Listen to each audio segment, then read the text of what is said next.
नमस्कार। इस वीडियो में हम बात करेंगे कि राजस्थान में माध्यमिक शिक्षा बोर्ड की ओर से कक्षा 10 और कक्षा 12 के बोर्ड एग्ज़ाम के फॉर्म है वो ऑनलाइन होना शुरू हो चुके हैं। तो इसके लिए इस बार माध्यमिक शिक्षा बोर्ड की ओर से एक नया पोर्टल लॉन्च किया गया है। उसके माध्यम से ही अब हमें ऑनलाइन आवेदन करने हैं।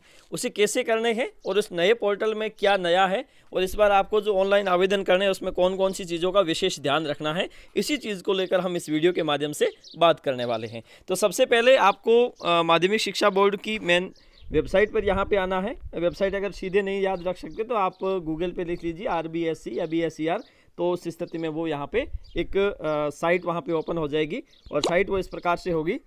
तो यहाँ पे अब आप जैसे देखोगे तो यहाँ पे आपको इस प्रकार का डैशबोर्ड दिखाई देगा और यहाँ पे आपको एक लिंक दिया हुआ होगा। ये आप देख रहे होंगे कि online form for board main exam 2023 new portal. तो इस पर आपको सिंपली क्लिक कर देना है। यहाँ पे आप जैसे क्लिक करते हैं तो उसके बाद में आप एक नई वेबसाइट पर पहुँच जाते हैं और यहाँ पे आपको कई प्रकार के इंस्ट्रक्शंस भी दिए जाते हैं और इसके साथ साथ कुछ डेट्स भी दे रखी है जिसे लेकर आप इसमें आसानी से इसमें देख सकते हो। ठीक है, तो यहाँ पे आपको एक लॉगिन आईडी और पासवर्ड लगाने होते हैं लॉगिन होने के लिए। जैसे लेकिन उससे पहले हम समझ लेते हैं कि इसकी अंतिम तिथि के बारे में। अगर आप सामान्य शुल्क में फॉर्म भर रहे हैं तो इसकी अंतिम तिथि आवेदन पत्र भरने और चालान मुद्रित करने की अंतिम तिथि है 9 सितंबर रहेगी। ठीक है, उसके बाद में उसे बैंक में जमा करवाने की शुल्क जमा करने की अंतिम तिथि 14 सितंबर रहेगी और उसके पश्चात आपको संबंधित नोडल केंद्र पर जमा करवाना है, उसकी अलग से अंतिम तिथि होगी। ठीक है, उसकी लगभग 24 सितंबर के आसपास है। ठीक है, तो यहाँ पे आप देख रहे होंगे दोगुनी शुल्क में इसकी तिथि थोड़ी बढ़ जाती है, 19 सितंबर और 22 सितंबर इस प्रकार से। अगर आपके पास पासवर्ड नहीं है तो आप ये तरीका अपना सकते हैं कि पासवर्ड नहीं है तो ऐसी स्थिति में स्कूल के लेटर हेड पे लिख के उस पर शीट लगा के संस्था प्रदान की और पासवर्ड मांग सकते हैं, आपको ईमेल आईडी पर मेल कर दिया जाएगा। ठीक है, पासवर्ड संबंधित। अब हम बात करेंगे कि इस न्यू पोर्टल पे आप लॉगिन कैसे होंगे।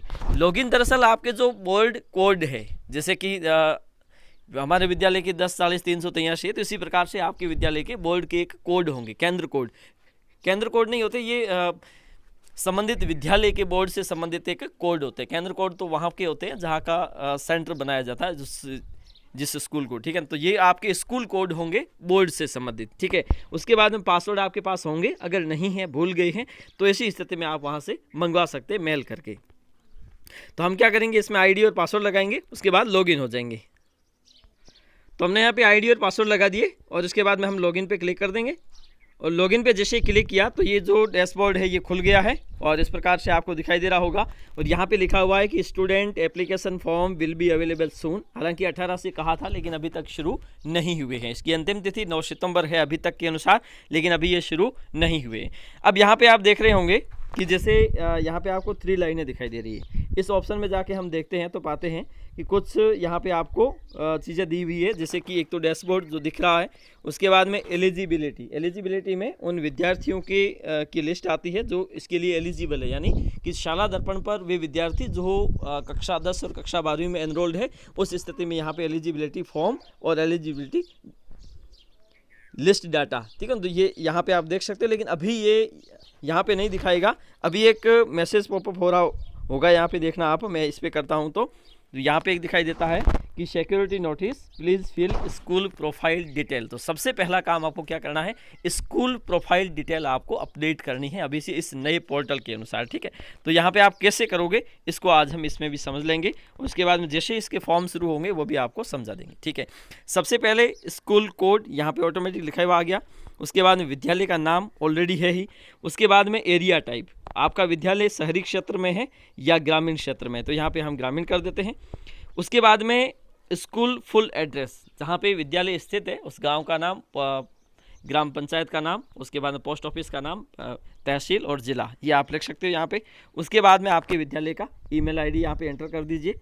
उसके बाद में आपके विद्यालय के संस्था प्रधान कौन है, संस्था प्रधान का यहाँ नाम लिख लीजिए और उसके बाद में यहाँ पे संबंधित संस्था प्रधान के मोबाइल नंबर दे दीजिए और उसके बाद में परीक्षा प्रभारी का नाम, आपके विद्यालय के परीक्षा प्रभारी कौन है 10वीं और 12वीं से संबंधित, तो यहाँ पे आप उसका नाम दे दीजिए और परीक्षा प्रभारी का यहाँ पे नंबर लिख दीजिए। ठीक है, उसके बाद में यहाँ पे आता है कि बोर्ड के साथ संबद्धता का वर्ष। अब जैसे 10वीं और 12वीं, ठीक है, माध्यमिक बोर्ड आपका कब से हुआ है और 12वीं क्लास की जो कक्षाएं हैं आपके विद्यालय में किस वर्ष से प्रारंभ हुई है, ठीक है। जो वर्ष हो यहाँ पे आप अंकित कर सकते हैं। जैसे कि हमारे 10वीं है वो 2008 में है, तो यहाँ पे हम देख लेंगे। और उसके बाद में उच्च माध्यमिक है ये 2015 में है, तो यहाँ पे हम 8 लिख लेंगे। 8 को सेलेक्ट कर देंगे। और उसके बाद जैसे ये हो गया स्थायी हो गया और ये भी स्थायी हो गया। उसके बाद में यहाँ पे हम वर्ष लिख लेंगे, ठीक है। तो यहाँ पे हम लिख लेंगे 2008 और यहाँ लिख लेंगे 2015, ठीक है। अब जैसे स्थायी संबद्धता प्रमाण पत्र की फोटो प्रति भी आप संलग्न करना है। यदि आपको प्रमाण पत्र प्राप्त नहीं हुआ है तो ऐसी पत्रावली जमा करने का प्रमाण पत्र भी आपको संलग्न करना है, ठीक है। तो यहाँ पे आप उसके बाद में यहाँ पे आपको एक जेपीजी साइज में या जेपीईजी में यहाँ पे एक फॉर्मेट में इसे अपलोड कर देना है। उसके बाद में आगे बढ़ देना है। उसके पश्चात आती है माध्यमिक शिक्षा परीक्षा में बोर्ड से संबद्धता प्राप्त तृतीय भाषा विषय का नाम कोड। तो तृतीय भाषा आपकी संबंधित कौन सी है, 1 है 2 है जो भी है, तो यहाँ पे आप एक सेलेक्ट कर देते हैं। अमूमन है वो संस्कृत को ही देखा जाता है, ठीक है। उच्च माध्यमिक परीक्षा में बोर्ड से संबंधा प्राप्त विषयों के नाम, जैसे आप 12वीं कक्षा में आपका कौन सा वर्ग है, जैसे कि कला है या विज्ञान है या कॉमर्स है या फिर कृषि है, जो भी है उस स्थिति से संबंधित आपको जैसे हमारे आर्ट्स है तो आर्ट्स में हमारे 3 विषय कौन से हैं वो यहाँ पे आपको सेलेक्ट करना है। 3 है 4 है, जो भी आपके जितने विषय चलते हैं उस हिसाब से आप यहाँ पे कर सकते हैं, ठीक है। तो जैसे कि हमारे विद्यालय में अलग अलग, जैसे एक हो गया पॉलिटिकल साइंस, ठीक है, और पॉलिटिकल साइंस के बाद जियोग्राफी, और जियोग्राफी के बाद हिंदी साहित्य, तो जैसे हो गया हिंदी साहित्य। इस प्रकार से आपको भी उसी में करना है, क्योंकि ये वाणिज्य कृषि और विज्ञान हमारे विद्यालय में है नहीं। अगर आपके विद्यालय में है तो इसमें आप संबंधित विषय का चयन कर सकते हो, ठीक है। अब आता है कर्मोन्नति आदेश की फोटो प्रति अनिवार्यता संलग्न करना। जैसे कि आपके विद्यालय को 10वीं से 12वीं कब किया गया है उससे संबंधित कोई आदेश निकला होगा और उस आदेश की प्रति आपको यहाँ पे संलग्न करना। उसके बाद में प्रीवियस ईयर एग्ज़ाम सेंटर यानी कि 2022 में आपका परीक्षा केंद्र कहाँ था और उससे संबंधित दूरी कितनी है। आपका परीक्षा केंद्र का आपको यहाँ पे उल्लेख करना है। उसके बाद में आपके विद्यालय से उस परीक्षा केंद्र की दूरी कितनी है। उसके बाद में माध्यमिक से उच्च माध्यमिक यानी कि 12वीं का आपका सेंटर कहाँ था, यहाँ पे सेलेक्ट करोगे। उसके बाद में कितने किलोमीटर आपकी विद्यालय से है, ठीक है।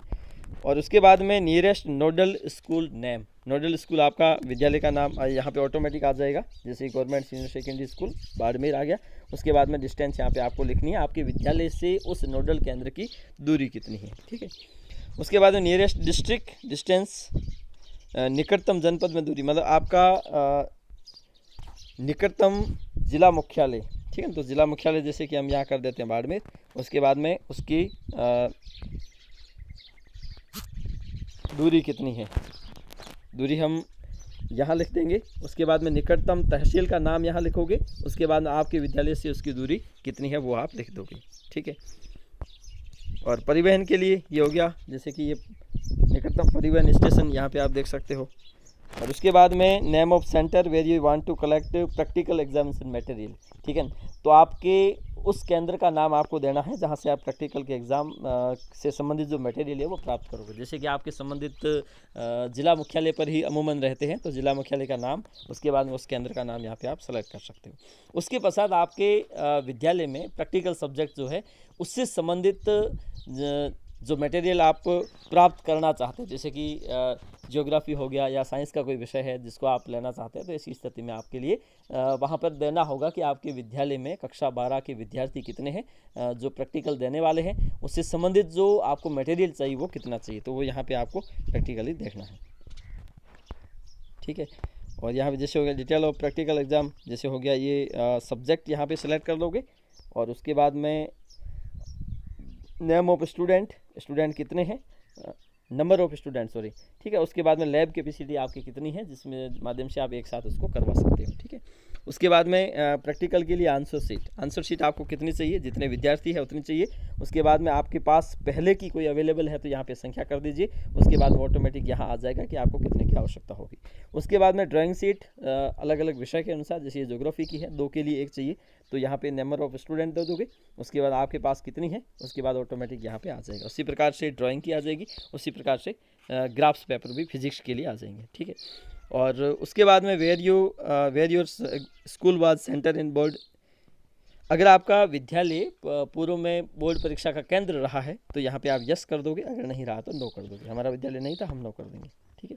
उसके बाद में लास्ट में जाके यहाँ पे आप सबमिट कर देना है, तो ये विद्यालय प्रोफाइल है वो ऑटोमेटिक अपडेट हो जाएगी पूर्णतया, ठीक है।